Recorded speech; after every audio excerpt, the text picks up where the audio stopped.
আশা করি তোমরা সবাই সুস্থ আছো, ভালো আছো। আমরা ঈশ্বরের আশীর্বাদে অনেক সুস্থ আছি, অনেক সুন্দর আছি। আর কুহুসোনাও ভালো আছে। তো কুহুসোনা তো আজকে অনেক ব্যস্ত ছিল। আর কুহুসোনাকে শেয়ার করতে পারছি না, দেখাতে পারছি না, কারণ আমার প্রত্যেকটা ভিডিওতে কমেন্ট অফ হয়ে গেছে। আর যদি পারো এই ভিডিওটা অবশ্যই কমেন্ট করো তোমরা। আর কুহুসোনা কি ব্যস্ত ছিল তোমাদের সাথে সেটা শেয়ার করি। আজকে তো আমি বাইরেতে রান্না করছিলাম, আর ও জেঠিমাদের বাড়িতে এতবার যাওয়া আসা করেছে। আমাকে দেখতে আসছে, আবার ওদের বাড়িতে যাচ্ছে। হ্যাঁ, মেয়েটা আজকে ওর পাগুলো তো ব্যথা হয়ে যাবে। 15 থেকে 20 বার ও যাওয়া আসা করেছে, নিজের ইচ্ছাতেই যাচ্ছে চলে আসছে। তো যদি পারতাম তোমাদের সাথে শেয়ার করতে, আমার খুব ভালো লাগতো। ঈশ্বরের আশীর্বাদে মেয়ে ভালোভাবে হাঁটাচলা করছে, নিজের ইচ্ছাতেই যেদিকে পাচ্ছে সেদিকেই যাচ্ছে।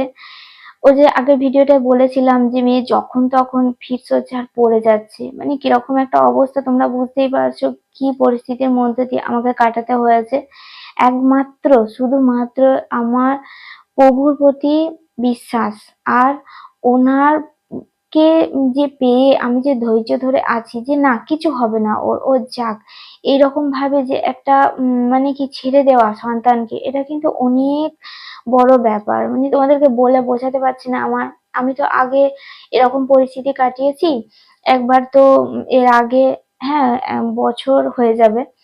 তো মেয়ে যখন পড়ে গেছিল ওইভাবে, ওই ফিটস হয়েছিল আর পড়ে গেছিল, তখন হাত ভেঙে গেছিল। সে কি অবস্থা, সেটা নিয়েও একটা এমন বড় কাণ্ড আছে। তো সেটাও শেয়ার করতে গেলে আমার 2-3টে ভিডিও করতে হবে। তো অবশ্যই তোমাদের সাথে শেয়ার করব। তো চলো, এখন যেটা এই কয়েকদিনের পরিস্থিতি যেটা ঘটলো সেটাই তোমাদেরকে বলি।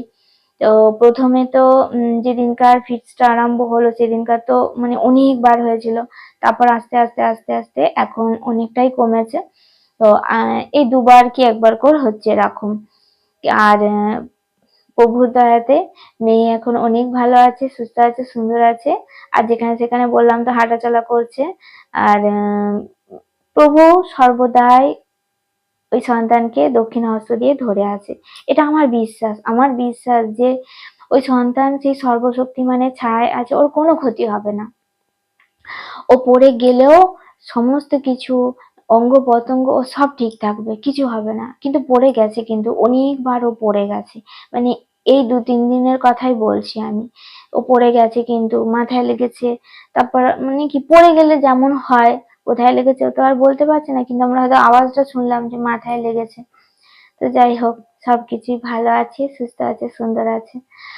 আর এই পুরো পুরো যে ঘটনাটা, এই যে এত বড় যে একটা ঝড় উঠলো, এর থেকে আমি বলবো, আমার মনের কথা বলবো, ভয়টা, আমি যে ভয়ে ভয়ে থাকতাম, এখন কিন্তু আমার মনের মধ্যে কোনো ভয় নেই। সবাই কিন্তু ভয় পেয়েছে, কিন্তু আমার কোনো ভয় নেই। আমি নিশ্চিন্তে আছি, খাওয়া দাওয়া করছি, ঘুমাচ্ছি।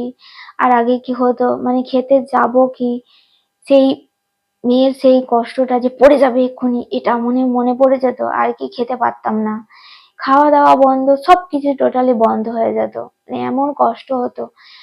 তো যাই বলো, এখন যে বলছি সুস্থ আছে, ভালো আছে, পুরোনো কথাগুলো কিন্তু ভুলতে পারবো না, কখনোই ভুলতে পারবো না। কারণ ভজন গানেই আছে যে পেছনের কষ্টগুলো আজও ভুলিনি। সত্যি আমি পেছনের কষ্টগুলো ভুলতে পারবো না।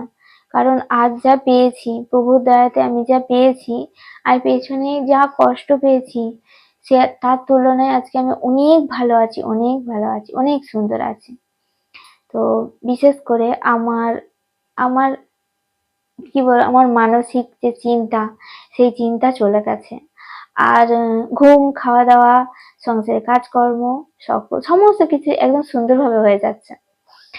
তো যাই হোক, আর হ্যাঁ, আরেকটু কথা শেয়ার করি, যেটা আগে যখন কয়েকবার ফিটস হয়েছিল, তখন তো মানে এমনও হয়েছে যে হঠাৎ করে ওকে নার্সিংহোমে ভর্তি করতে হয়েছে। আর কয়েকদিনের ব্যাপার একদম, বুঝতেই পারছো, নার্সিংহোমে ঢোকা মানে সহজে তোমাকে বের করবে না, কিন্তু এরকম পরিস্থিতি আমাদের কাটাতে হয়েছে। আর যখন হাত ভেঙে গিয়েছিল, একটু বলে রাখি, যখন হাত ভেঙে গিয়েছিল এমন অবস্থা যে ডাক্তারবাবুর কাছে নিয়ে গিয়েছিলাম যে হাত ভেঙে গেছে, কি হয়েছে দেখো হাতটা। আর এই ব্যাপারের জন্য ও ফিটস হয়েছিল, পড়ে গেছিল, এই জন্য হাতটা ভেঙে গেছে।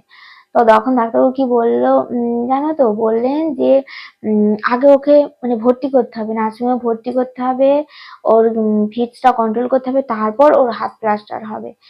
তো যাই হোক আমরা কথা শুনিনি, আমরা ভর্তিও করিনি তখন। আর শেষ পর্যন্ত বনহুগলিতে গিয়ে আমরা ওর হাতের প্লাস্টারটা করিয়েছিলাম। এমনকি উনি কিন্তু প্লাস্টারও করেননি, মানে ওই যে ভর্তি করায়নি না হসপিটালে, সেই জন্য উনি প্লাস্টারও করায়নি, এমনি ব্যান্ডেজ দিয়ে ছেড়ে দিয়েছিল। কিন্তু আমার মেয়ের এতটাই লেগেছিল যে প্লাস্টার করাতে হতো। তো এটা পরে তোমাদের সাথে পুরো ব্যাপারটা শেয়ার করব অবশ্যই। কিন্তু দেখো এখন কি অবস্থা, মানে 11 বার 12 বার ফিরস হওয়ার পরেও ধৈর্য ধরে আছি, শুধুমাত্র প্রভু গুরু যিশুর উপর বিশ্বাস রেখে আছি। তিনি সমস্ত কিছু সুন্দর সুস্থ করে দিল। দেখো মেয়ে এখন খুব সুন্দর আছে, ভালো আছে, রাতে ঘুমও হচ্ছে, সবকিছু সুন্দর আছে। চলো, পরমেশ্বর পিতাকে করবো অন্তর থেকে অসংখ্য অসংখ্য ধন্যবাদ, গুরু যিশুকেও করবো অসংখ্য অসংখ্য ধন্যবাদ, আর তোমাদেরকে অনেক অনেক ভালোবাসা। ঈশ্বরের কাছে সেই জন্য মানে সবসময় প্রার্থনা করতে ইচ্ছা করে যে সব সন্তান ভালো থাকুক, সুস্থ থাকুক। যারা বলতে পারে না, বসতে পারে না, হাঁটতে পারে না, চলতে পারে না, তাদের কি বলবো আর, এইসব দেখে দেখেই তো এতটা বছর কেটে গেল, তো ভুলতে পারি না ওইসব সন্তানগুলোকে। চলো তোমরা ভালো থেকো, সুস্থ থেকো, আমরা তো অনেক ভালো আছি, সুস্থ আছি, সুন্দর আছি, আর প্রভুর দয়া এইভাবেই পাবো, এইভাবেই ভালো থাকবো, সুস্থ থাকবো। আর একটা সাক্ষ্য দিলাম যে হ্যাঁ মেয়ে সুস্থ সুন্দর আছে। আর ভিডিওটা ভালো লাগলে অবশ্যই লাইক কমেন্ট শেয়ার করো, আর নতুন বন্ধু হলে চ্যানেলটা সাবস্ক্রাইব করে ভালোবেসে পাশে থেকো। চলো।